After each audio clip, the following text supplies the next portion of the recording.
Hi, good morning, everybody. So I'm sure you're familiar with this image that appeared a few days ago, and you might be also familiar with the image of Jonas walking around with her dog. And if not, you will bump in her in the next 3 weeks. I always say she's perhaps the artist who will be having the longest residency at Tate. She will be around for a whole month till the end of the live exhibition, till the end of March. And as well, she'll be coming back at the end of May when she'll be performing in the Turbine Hall on the 31st. So let's begin from that, perhaps. I was very nicely asked to go through 4 main points. Why Jonas? Why now Jonas? Why Tate Modern wants to host a sort of retrospective, a survey show of Jonas? And finally, whether there are messages we want to stress and to share with you. So why? Perhaps the best answer is why. The reason is that she's been consistently working in between video, performance, installation, drawing, sound since the late 60s. So that's incredibly important, incredibly interesting, despite of our necessity of marketing Joan as a pioneer of performance, which is true actually. What is very important to share with all of you is that she is a fully accomplished artist. Her background is art. She studied history of art and sculpture. She just didn't feel comfortable in that minimalistic environment in the late 60s, surrounded by peers and friends that were working on, as we all know, strong and massive male-ish sculpture. So she wanted to find her own way and therefore engaging mostly with her body and with the media that were mostly, that were considered new back then as film and video. So that's my first answer. Our show, even though it can be say it's a retrospective, it's a sort of journey throughout her practice. And our show begins ideally in the tanks, in the East Tank, with what we will say is her first work. It's called Wind. It's a film. It will be appearing later throughout the PowerPoint. It was made in '68, so it's interesting. We are now in 2018. We have also 50 years of history. As obvious, we cannot cover these 50 years of history. Why is Jonas appearing at Tate Modern? Well, on the one hand, she definitely deserves a show. On the other, she embodies the sort of take we want to share with our audiences about the way we consider contemporary forms and contemporary practices. We all know that we've got the cinema as the well-respected environment for film, or the tanks as the well-respected environment for performance and moving images and sound. As you hear, Lawrence Abu Hamdan is mostly working with sound. Still, we don't want at all these practices being perceived as ghettoized. We don't want them to be separate. We want to be them part of the museum, and we are using the Turbine Hall. We've been using the Turbine Hall like a sort of megaphone, as a sort of way to spread this message with Tino Segal, with Tacita Dean, with Philippe Renaud, and with Tanya Bruguera next year, even more. So the idea is that these contemporary practices, as you know, started already 50 years ago, and they can happen everywhere. And that's why also Joan show is happening somehow everywhere. And that's why Joan is such a crucial figure in embodying this different way of engaging with contemporary art practices. Why at Tate, though? The second reason is actually in 2004, Joan performed a work that back then was a performance. It's called Lines in the Sand, and now it's up in the show in the galleries in level 2. And she performed it in the Turbine Hall, facing the ramp, actually, just underneath the bridge. So interestingly enough, on the 31st of May, she will be performing her newest work. It's called Moving Off the Land. Again, same position, completely different, let's say, take, 15 years after. And who knows whether that work will be becoming an installation again, as it happened for Lines in the Sand.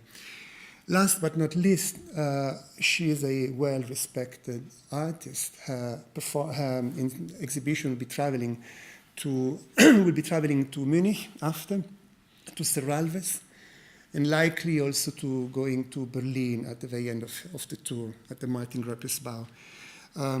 Perhaps the most important is that in 2015 she represented the US at the Venice Biennial, and she took over the whole pavilion.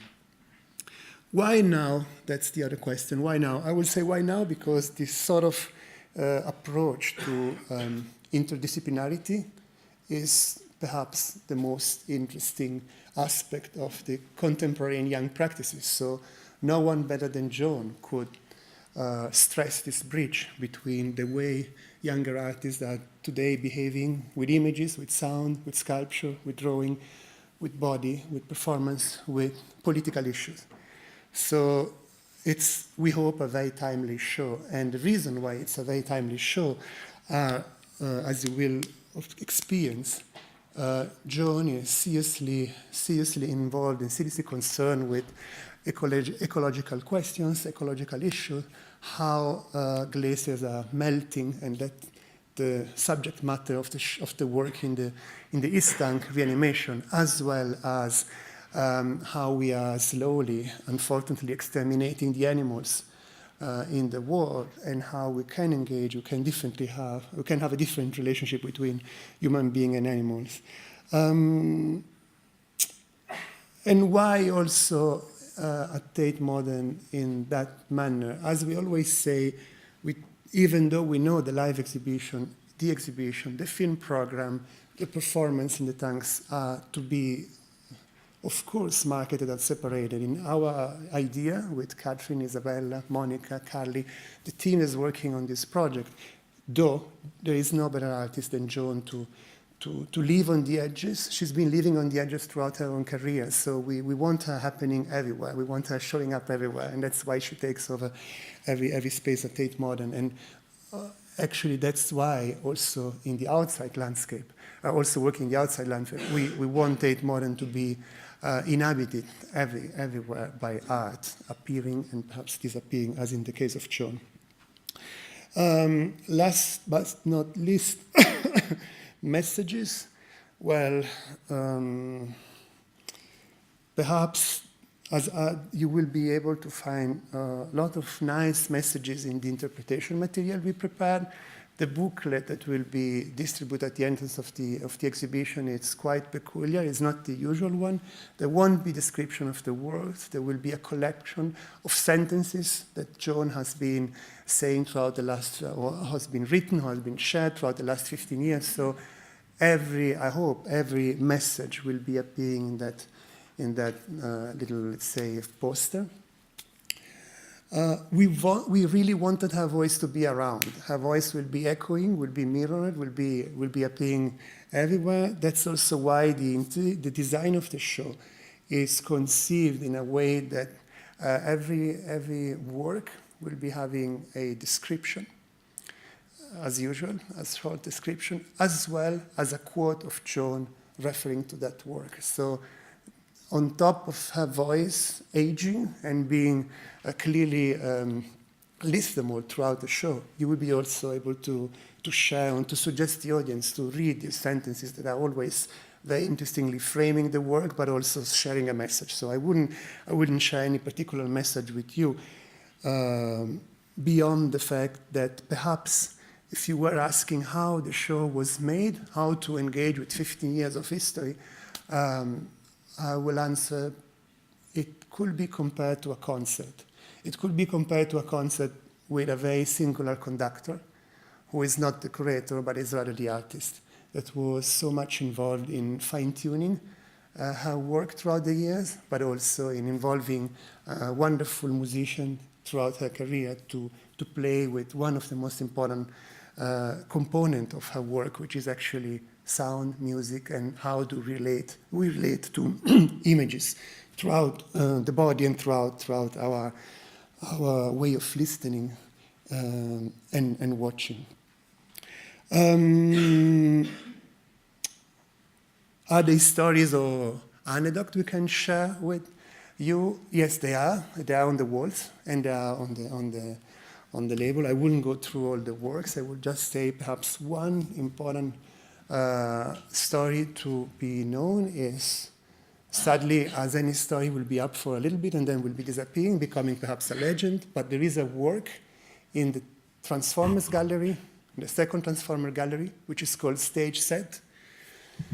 From 1976, we will be ending up on it, and so it's going to be displayed. I will show you where later. Actually, up there on the left, in the second Transformer Gallery, where Joan work was till very recently, and that work is the first installation Joan ever did. So it was made in 76, and it was a sort of combination of at least 3 different works. One is called Funnel, one is called Mirage, and one is called Organic Honey. And in order to share with the audience something that back then was called environment, not installation yet, she pulled together elements of different performances she did, and she presented a installation. So that's the only story perhaps we want perhaps to share with you. And it's a story of a work that witnessed the beginning of the career of Joan, again, as an artist and not only as a performance artist or a video artist. Let's have a quick walk through the show. This work will be installed outside the galleries on level 2. It's about to appear, will be appearing probably tomorrow. It's only 2 minutes long. It's an abstract, it's called Wolf Lights. It's there for 2 reasons. It's more or less what you see. Is actually, there are 2 performers wearing masks, moving, dancing, with a backdrop of lights and neon lights in Las Vegas. I won't go through all the layers because the work is very much layered. I only would like to say that it's there on the one hand because the sound is made by Jason Moran, and that's the first collaboration they had. A fantastic African-American composer, jazz composer, that will be coming over and having a conversation, making a conversation, a performative conversation with Joan next week. But also, it's a manifesto, because this work says so much about how Joan deals with moving images, but also says so much about the way we wanted the show being advertised and marketed. The work refers to the marquees, to the blinking lights, flashing lights that are at the entrance of hotels and entertainment parks or cinema and theaters in Las Vegas, and not only, that were in Broadway. So we wanted to have it outside as a sort of ideal marquee and draw the audience in.